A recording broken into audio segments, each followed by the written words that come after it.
Bienvenue dans cette nouvelle vidéo, qui va vous présenter le Cercle de linguistique de Prague, ou diffusion des idées de Saussure et naissance de la phonologie.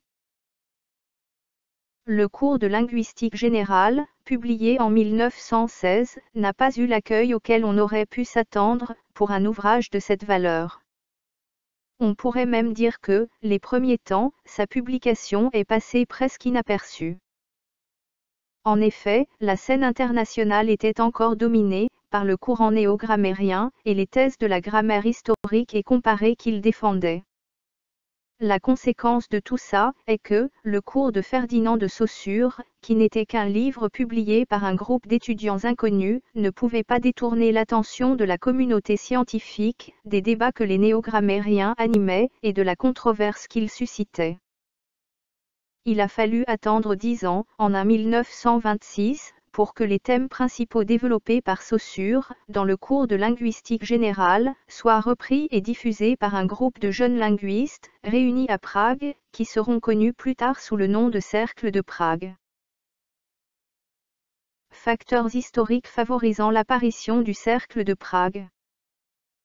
Le Cercle linguistique de Prague représente, sans conteste, une étape importante dans le développement de la linguistique structurale. Il a aussi le mérite d'avoir diffusé les thèses encore méconnues du cours de linguistique générale. Mais il a aussi le privilège d'avoir été l'occasion d'une rencontre fructueuse entre hommes de sciences et artistes venus de divers horizons géographiques et culturels, en Europe.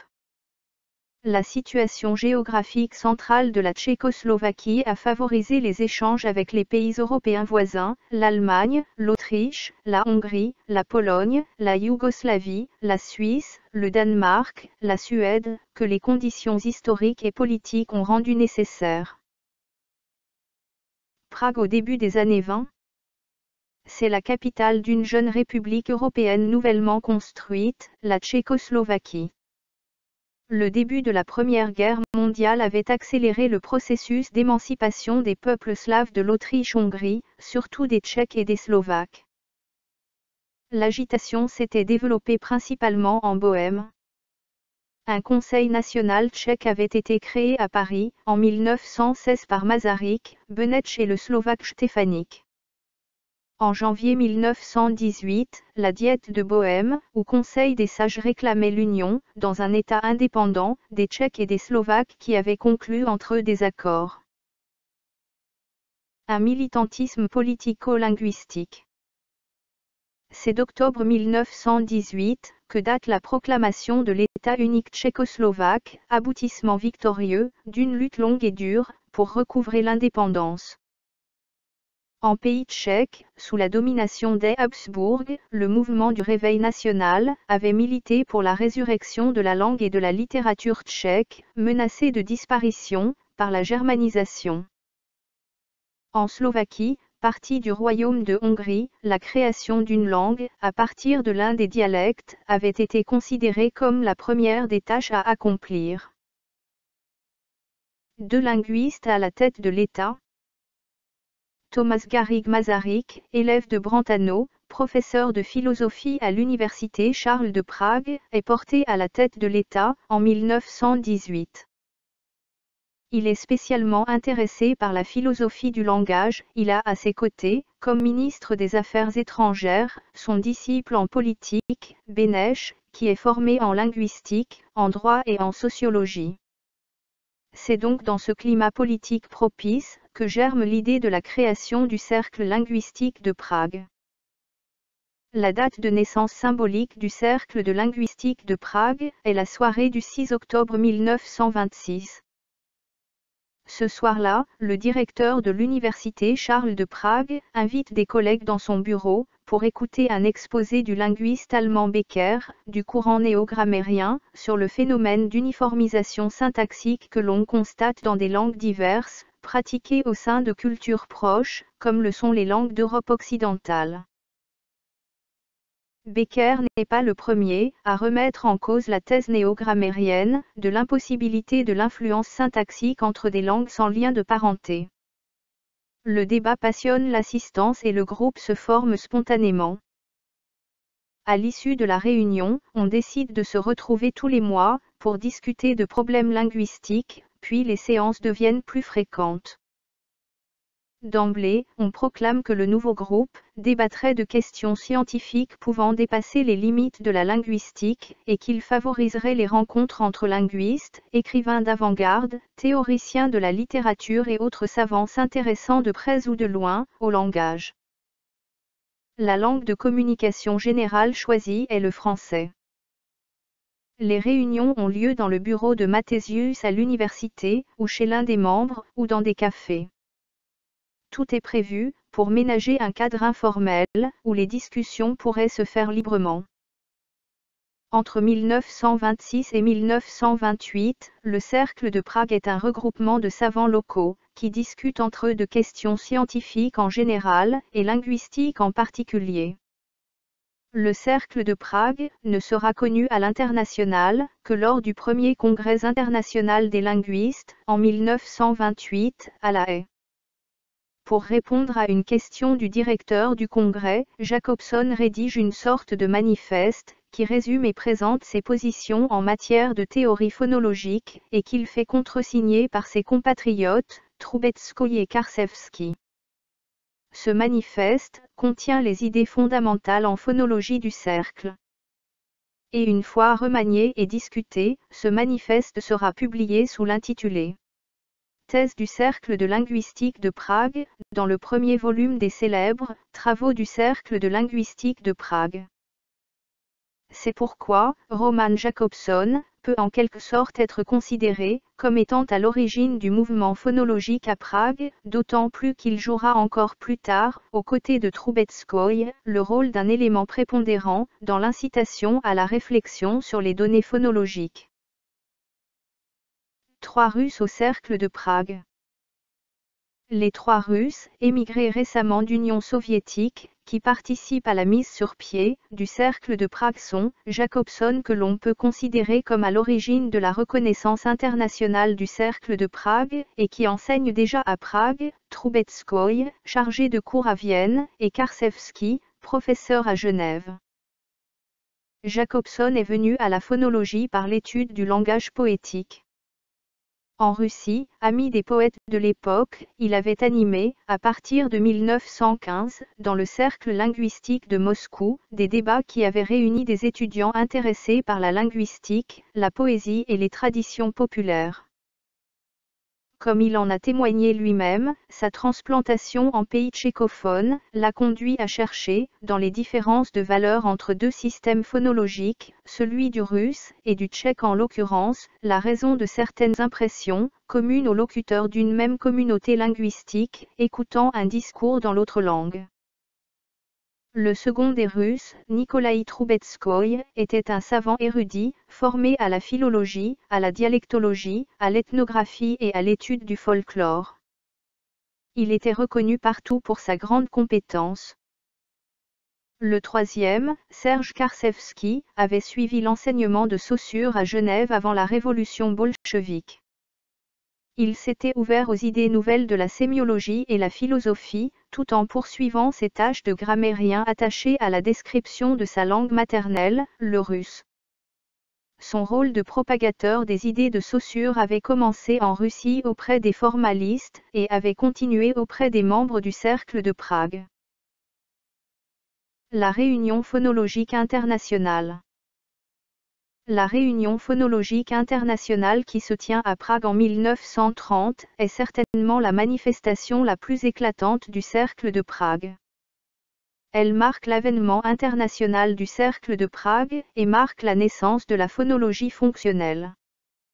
Elle rassemble une vingtaine de linguistes tchèques et russes et beaucoup d'autres Européens qui n'étaient pas tous des linguistes. On y décide de la création de l'Association internationale de phonologie dont Troubetskoï est élu président. C'est cette réunion qui donne au Cercle linguistique de Prague l'audience internationale qu'il recherchait depuis sa création.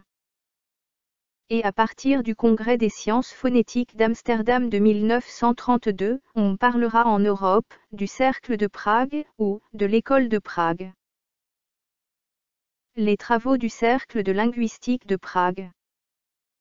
Sur le modèle du cercle de linguistique de Moscou, mais aussi du cercle de Vienne, les linguistes de Prague produisent un manifeste, connu plus tard, sous le nom de thèse du cercle de Prague. Ces thèses, qui sont au nombre de 9, renferment les principes et programmes du cercle de linguistique de Prague. Elles furent présentées au premier congrès des philologues slaves, à Prague, en 1929. Le texte des thèses développe, tout au long de ces pages, l'urgence des tâches à accomplir. Chaque savant, de retour dans son pays, s'attachera à décrire la phonologie de sa langue maternelle, en appliquant les principes et programmes présentés dans les thèses. Les 3 premières thèses traitent de problèmes généraux en linguistique, les 6 suivantes concernent la linguistique slaviste. Énoncé des thèses. La première thèse énonce que la langue est conçue comme un système fonctionnel.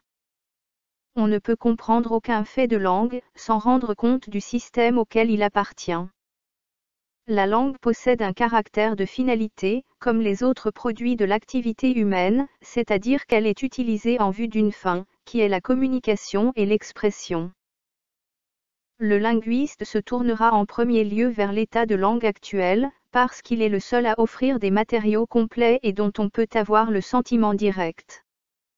Le sentiment direct est sans doute à mettre en rapport avec la conscience du sentiment linguistique que porte en lui chaque locuteur natif. Pour les états de langue passés, qu'il s'agisse de les reconstruire ou d'en constater l'évolution, il ne faut pas perdre de vue la conception de la langue comme système, car les changements subis par la langue ne peuvent pas être pensés comme des atteintes s'opérant au hasard, indépendamment les uns des autres.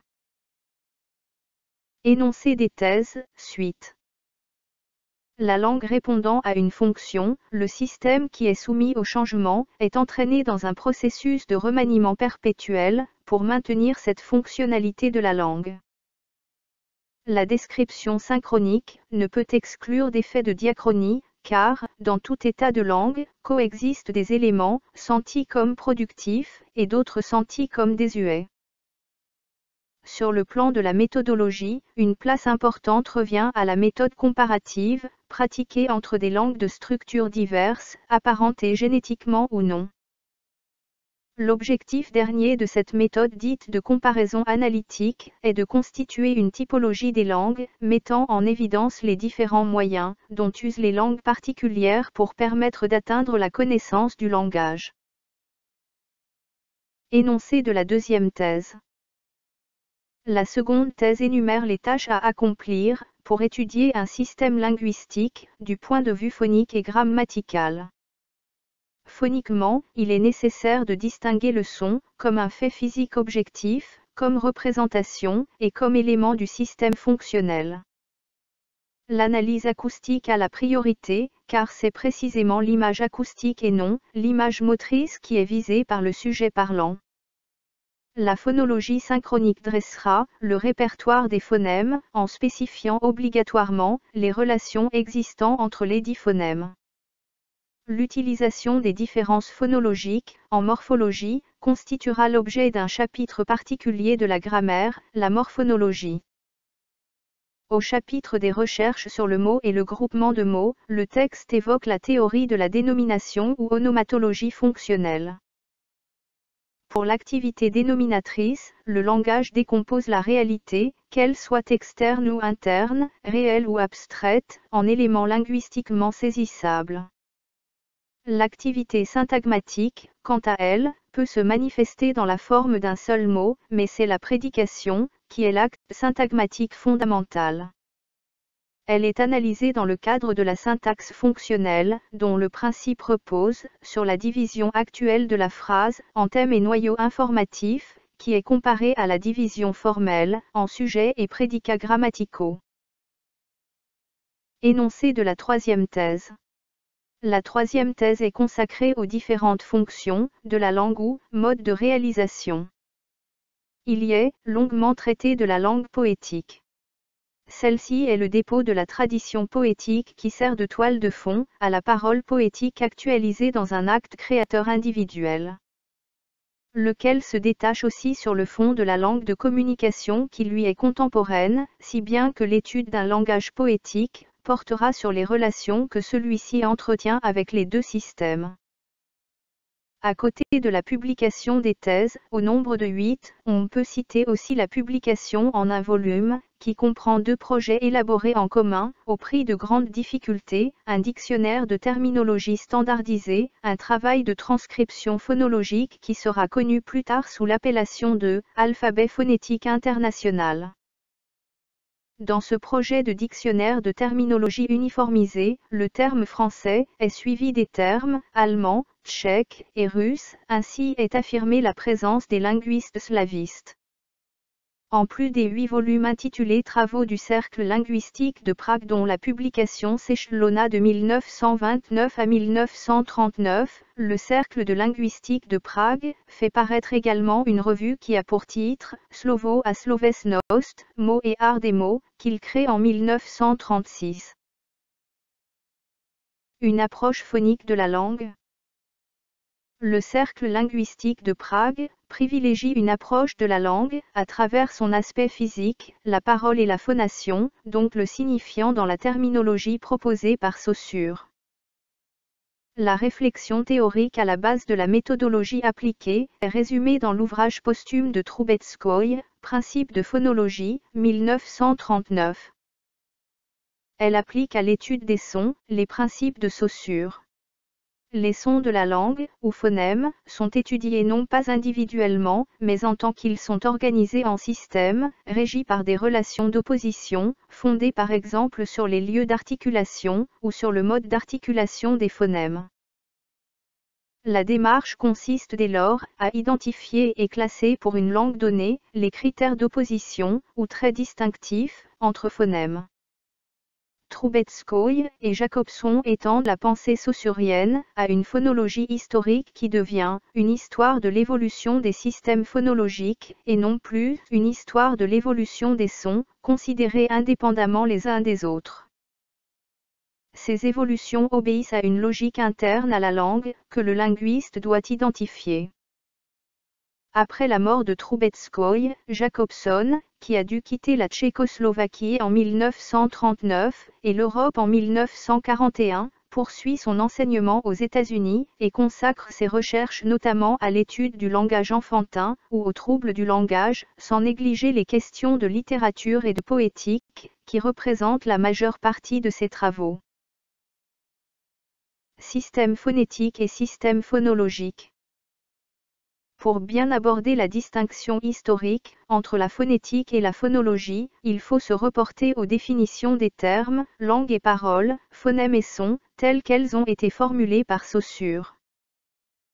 À partir de cette dichotomie langue-parole, Troubetskoï, 1964, établit la distinction, et même l'opposition, entre la phonétique, qui étudie les sons de la parole, sans se soucier de leur rôle dans la langue à laquelle ils appartiennent, et la phonologie, qui les étudie en fonction de leur rôle dans la formation des mots de cette langue. En d'autres termes, la phonologie est à la phonétique ce que la langue est à la parole. S'il est vrai que nos organes phonatoires nous permettent de produire une infinité de sons différents, ce que montre d'ailleurs l'analyse scientifique de nos productions orales, le fonctionnement d'un code linguistique ne requiert qu'un nombre limité, quelques dizaines d'unités phoniques, appelées phonèmes, et organisées en un système économique, cohérent et équilibré. Ce système fonctionne sur la base d'opposition entre les divers éléments. C'est un ensemble structuré, où chaque phonème n'a de valeur que par opposition aux autres phonèmes du système. Les traits distinctifs. Un phonème peut être décrit comme un faisceau de traits distinctifs. Un trait distinctif est ce qui maintient un phonème différent de tous les autres phonèmes du système. Les traits distinctifs sont la manifestation du lieu d'articulation et du mode d'articulation du phonème. Ces traits fonctionnent comme un système binaire et sont analysés par Jacobson. Exemple de phonème, faisceau de traits distinctifs. B. Ces traits sont bilabial, occlusif, sonore. P. Ces traits sont bilabial, occlusif, sourd. M, ces traits sont bilabial, occlusif, sonore, nasal. Ces trois phonèmes forment un groupe, dont chaque phonème ne diffère que par un seul trait, par rapport aux autres. Ils sont appelés phonèmes intégrés. Comme exemple de traits: sonorité et surdité. Exemple, P, par rapport à B. D, par rapport à T. F, par rapport à V. Oralité et nasalité. Exemple, M, par rapport à B. N, par rapport à D. Ce cours arrive à sa fin. Merci de l'avoir visionné. Je vous retrouve dans le prochain cours, qui va vous parler du schéma de la communication de Jacobson.